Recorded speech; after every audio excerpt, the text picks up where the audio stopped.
Hi guys, this is the dollar yen trade, and we waited for quite a few weeks for this to basically come in the 151 area again.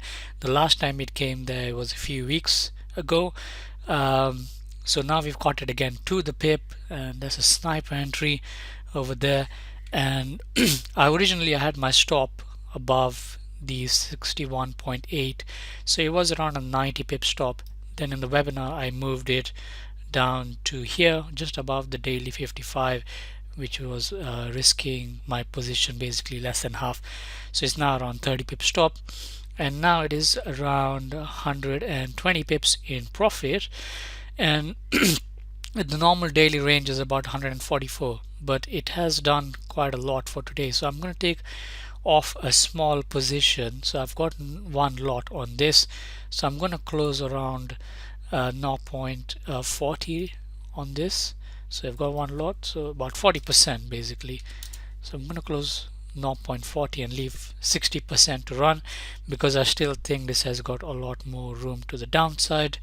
So I will close 0.40 and I'll leave the stop in the same place, and then when it moves down a bit lower, I will be going to the shorter time frames to have a look at where it has done a lower high.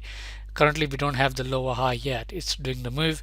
So when it retraces and then goes back down, hopefully, then I will move my stop, basically follow it on there.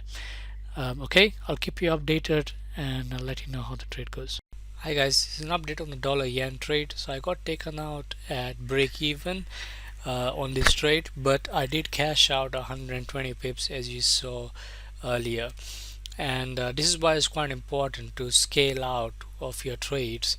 There was a potential for this to do quite a lot, 1 to 4 risk reward, but then nothing is guaranteed in the markets, and the markets are currently very choppy.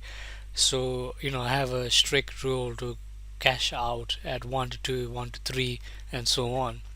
I did see the potential for this to go a long way further, but it didn't happen. So I did manage to cash out something on this, which is good for the week.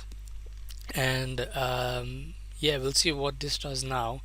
I'm not going to enter it again, but another trade idea that did work was Euro Swissie that we shared at 95. So it's reacted there with 30 pips stop, so it's up currently 30 pips, but does have the potential to do around 170. So yeah, the other markets, as in the other pairs, they are very choppy and still hovering around EMAs or in the ranges. And the other one that looks interesting is Euro USD over here, that we have a forward order on at 106.90, and I have a 50 pip stop to potentially make 170 pips. But that's about it really, and I'll see you in the forum.